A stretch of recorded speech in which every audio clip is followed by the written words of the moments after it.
मसीह के बाबरकत जलाली पुरफजल नाम में आप सबको मेरा सलाम। आज का जो हमारा टॉपिक है ट्रू वर्शिप, हकीकी प्रस्तिश। आमीन। अगर हम देखें तो प्रस्तिश के वर्शिप के लिटरल मीनिंग्स क्या हैं कि किसी भी चीज़ को हाईएस्ट फॉर्म ऑफ रिगार्ड देना, किसी भी चीज़ को इतना बुलंद कर देना कि उससे ऊपर कुछ भी ना हो। These are the literal meanings of worship। और इंसान होते हुए हमने ऐसे बहुत सारे बुत बना लिए हैं जिनकी हम प्रस्तिश करते हैं, चाहे वो हमारे प्यारे हों, चाहे वो हमारा करियर हो, चाहे वो हमारा बिजनेस हो, चाहे वो हमारे पैशंस हो, चाहे वो हमारे एम्बिशंस हो। हम डिफरेंट चीज़ों को वर्शिप करना शुरू कर देते हैं। ऐसा नहीं है कि हम वो जानबूझकर करते हैं, लेकिन हम क्या करते हैं कि किसी भी चीज़ को इतनी ज़्यादा इम्पोर्टेंस दे देते हैं कि वो हमारे लिए एक बुत बन जाता है। लेकिन मसीही होते हुए we need to understand one thing कि हमें किसी भी और चीज़ की प्रस्तिश नहीं करनी। आमीन।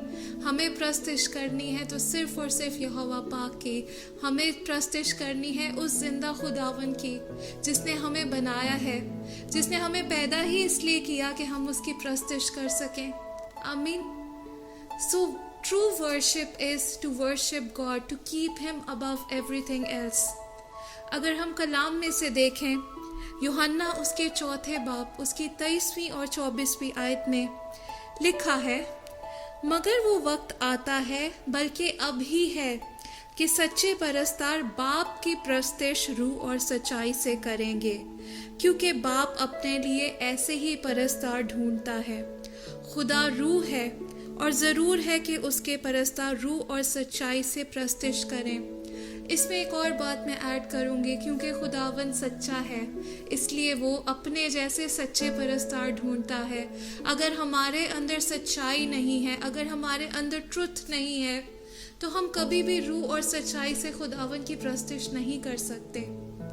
इट इज़ नॉट समथिंग जो हमें दुनिया बताती है। खुदावन का कलाम हमें इस हकीकत को बताता है कि सच्चा परस्तार वो है जो रूह और सच्चाई से खुदावन की प्रस्तिश करे। आज एक मिसकंसेप्शन है, एक रिवायत है कि लोग समझते हैं वो इंसान जो अच्छा गा सकता है या अच्छा परफॉर्म कर सकता है वो वर्शिपर है। अगर उस इंसान के अंदर रूह और सच्चाई नहीं है, अगर वो पाक रूह में रहते हुए प्रस्तिश नहीं कर रहा, तो वो हकीकी परस्तार नहीं है। फिर एक और पहलू जो हमें समझने की ज़रूरत है कि worship does not mean to perform well on the stage. Worshipper equally वो इंसान है जो अपने बंद कमरे में रूह और सच्चाई से खुदावन की प्रस्तिश करता हो। आमीन। फिर हम देखते हैं कि वर्शिप 2 तरीके की होती है। सबसे पहली तो पर्सनल वर्शिप, आपकी शख्सी प्रस्तिश, और दूसरी कॉर्पोरेट वर्शिप जो हम दूसरे बिलीवर्स के साथ या कह सकते हैं कलीसिया में एक दूसरे के साथ करते हैं और हम सब मिलकर खुदावन की हम्द व सिताइश करते हैं। कलाम में से एग्जाम्पल देखें, अगर हम कॉर्पोरेट वर्शिप का, दाऊद खुद एक परस्तार था, लेकिन वो इस प्रस्तिश के भेद को अच्छे तरीके से जानता था और इसी तरीके से उसने हैकल के अंदर उन मौसीकारों को तैयार किया कि वो भी उसकी तरह रूह और सच्चाई से खुदावन की प्रस्तिश करने वाले हों। आज हम देखते हैं कि वर्शिप हकीकी तौर पर है क्या। कुछ ऐसे पॉइंट्स हैं जो आज मैं कवर करूंगी इस मैसेज में। सबसे पहली चीज़ तो ये that worship is to invite the presence of God, और we can say in another way to go into the presence of Lord। जब हम प्रस्तिश करते हैं तो हम खुदावन के पाक रूह को दावत देते हैं कि वो हमारे बीच में आए, हमें मिनिस्टर करे। अगर आप देखें फॉर अ सेकेंड, सोचें कि अगर हम चर्च के अंदर उस ऑर्डर को चेंज कर दें तो how things are going to work, because it is a natural order which is set. हमें खुदावन की प्रेजेंस को पहले इनवाइट करना है, और वो हम कब कर सकते हैं? जब हम रूह और सच्चाई से उसकी प्रस्तिश करने वाले हों। आमीन। जब हम इस तरीके से, इस तौर से प्रस्तिश करेंगे तो हम होली ऑफ होलीज में एंटर कर सकेंगे। आमीन। Second, worship is to surrender yourself, अपने आप को खाली करके जो कुछ आपके अंदर है अपना सब कुछ अपने खुदावन को दे देना। हम जब खुदावन की प्रेजेंस में आते हैं ऐसी बहुत सारी चीज़ें, ऐसे बहुत सारे बैगेजेस कैरी करते हुए आते हैं, but worship is the place जहाँ पर हमें उन बैगेजेस को, उन गुनाहों के बंधनों को नीचे छोड़कर, पीछे छोड़कर खुदावन की प्रेजेंस में एंटर होना है, अपने आप को हकीकी तौर से उसकी हजूरी में सरेंडर कर देना है। And that is how you can worship him truly and with all your might.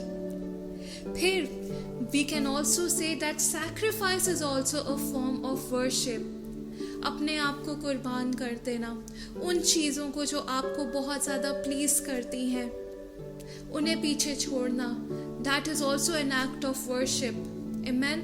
Sacrificing whatever you can, giving the cost of discipleship.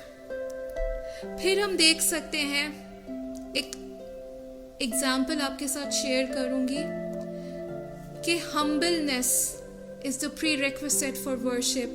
एक ऐसा इंसान जिसके दिल के अंदर प्राइड है वो कभी भी खुदावन की प्रस्तिश नहीं कर सकता। क्यों?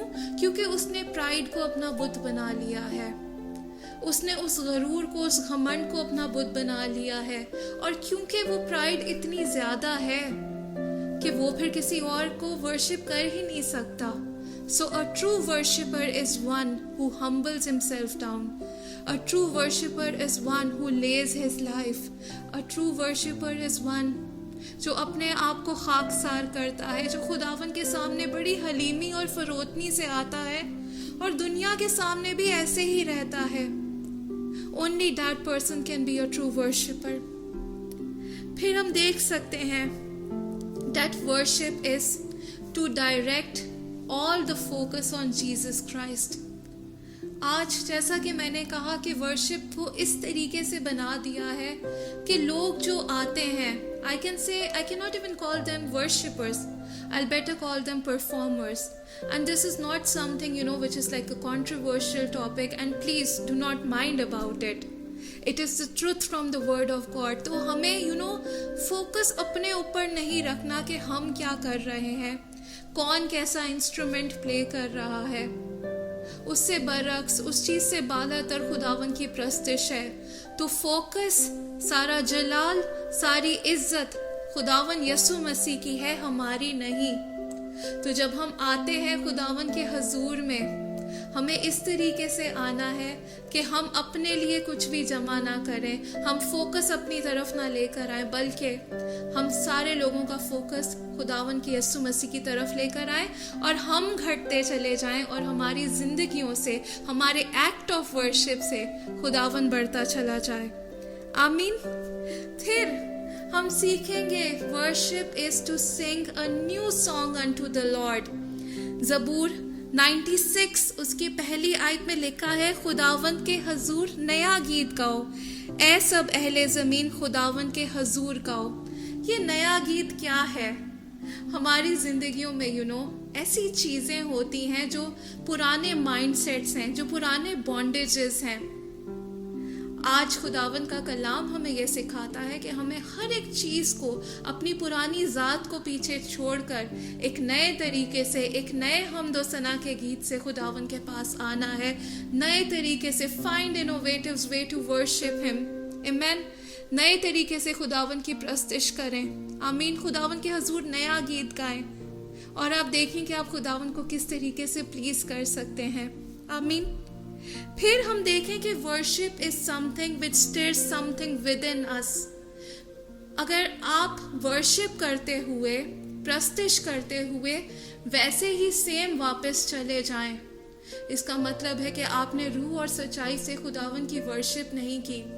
अगर मैं अपनी जिंदगी का एक्सपीरियंस शेयर करूं, जब मैंने अपनी लाइफ खुदावन को दी थी, और कह सकती हूँ कि जब शायद मैं खुदावन को उस तरीके से जानती भी नहीं थी, लेकिन जब भी वर्शिप होती थी ना, तो कुछ ऐसा होता था, एक दिल के अंदर जुस्तुजू जागती थी कि मैं खुदावन को और ज़्यादा जानूं। And that was the worship which transformed me. आप देखें कि म्यूजिक का एक बहुत ही इम्पॉर्टेंट रोल है। इसी तरीके से शैतान भी आज म्यूजिक को यूज करता है। ऐसे बहुत सारे सेक्युलर सॉन्ग्स हैं जो हमें शैतानी बातों के अंदर लगा देते हैं। अगर आज आप गौर करें, फिक्र करें, तो आप समझेंगे कि जब आप सेक्युलर सॉन्ग्स को सुनते हैं तो आप उसी तरीके से सोचना शुरू कर देते हैं। That is why it is very important कि हम अपने आप को सही बातों के साथ, खुदावन के गीतों के साथ इन्फिल्ट्रेट करें। आमीन। फिर हम देखें लास्ट पॉइंट जो मैं आज आपके साथ शेयर करना चाहती हूँ, worship is to approach God with confidence. Worship is approaching God with the confidence that He will forgive. Worship is approaching God with the confidence that He loves me. He will never leave me. He will never forsake me. कलाम में से हम देख सकते हैं कि David was the best worshipper. He was the greatest worshipper who ever came into this world. Instead, उसके बारे में तो लिखा है that he was a man after God's own heart. और दाऊद ऐसा नहीं था कि उससे गलतियां नहीं हुई थी, उससे भी गलती हुई थी, वो भी गिरा था। लेकिन आप कंपेयर करें दाऊद और साउल के बीच में क्या डिफरेंस था। जो साउल की गलती थी वो इतनी बड़ी नहीं थी, उसका गुनाह इतना बड़ा नहीं था जितना डेविड का था। लेकिन साउल के अंदर प्राइड थी। और हम देख सकते हैं that David was a humble man. वो जब उसे पता चला कि उससे गुनाह सरजद हुआ है, वो डरते कांपते हुए खुदावन की हजूरी में आया, क्योंकि वो कॉन्फिडेंट था इस बात के ऊपर कि मेरा खुदावन माफ करने वाला है, मेरा खुदावन मुझे इस जगह से रिडीम करेगा, मेरा खुदावन मुझे इस जगह पर रहने नहीं देगा। आमीन। तो जब भी आप खुदावन के हजूर आए, इस कॉन्फिडेंस के साथ आए कि मेरा खुदावन मुझे बहाल करेगा। Worship is about restoration. It is about surrendering yourself into the hands of God and giving your life in His hands. Amen. True worship is being obedient. क्योंकि जब आप उसके obedient होंगे तभी आप सही तरीके से खुदावन की प्रस्तिश कर सकेंगे। And that is how you will be a true worshipper. Amen. खुदावंद आप सबको बहुत बरकत दे। आए हम दुआ करें। खुदावन प्यारे बाप, प्यारे खुदावन, हम शुक्र करते हैं खुदावंदा इस खूबसूरत खुदावंदा कलाम के हिस्सा के लिए खुदावंद, जिसे आज तूने हमें सिखाया खुदावंदा कि एक सच्चा परस्तार कौन होता है। खुदावंद मैं आज आपसे दुआ करती हूँ खुदावंदा एक एक जिंदगी के लिए खुदावंदा जिसने इस कलाम को सुना है खुदावंदा। मैं दुआ करती हूँ खुदावंदा कि उनकी ज़िंदगियों में खुदावंदा चेंज आए। खुदावंद प्यारे बाप, मैं दुआ करती हूँ खुदावंदा कि जिस जिस तरीके के खुदावंदा हमने बुत बना लिए हैं खुदावंदा, जिन्हें खुदावंदा हम तुझसे ऊपर दर्जा देते हैं, हम उन सारे बुतों को खुदावंदा ढा कर खुदावंदा हकीकी तौर से खुदावंद तेरी प्रस्तिश करने वाले हों। मैं दुआ करती हूँ खुदावंदा कि जैसे परस्तार तू ढूंढता है खुदावंदा, तू हमें वैसा बना खुदावंदा कि हम रूह और सच्चाई में रहते हुए खुदावंद हकीकी तौर से तेरी प्रस्तिश करें। मैं दुआ करती हूँ खुदावंद जो कुछ हमारे अंदर है खुदावंदा, हम उसे तेरे हाथ में सौंप दें खुदावंदा। हर किस्म की खुदावंदा प्राइड को खुदावंदा जो हमें रोकती है खुदावंदा एक ट्रू वर्शिपर बनने से, आज दुआ करते हैं खुदावंदा स्पिरिट ऑफ प्राइड के अगेंस्ट खुदावंदा उसे यस्सु के नाम में दफा करते हैं खुदावंद, और अपने आप को खुदावंदा तेरे सामने खुदावंदा खाकसार करते हैं, आजिज और हलीम करते हैं। हमारे साथ हो खुदावंद, तू हमारा जोर बन। तेरी मदद के बिना तो खुदावंद हम कुछ भी नहीं कर सकते। सब कुछ आपसे मांगते और पा लेते हैं प्यारे बेटे यस्सु के नाम में, आमीन।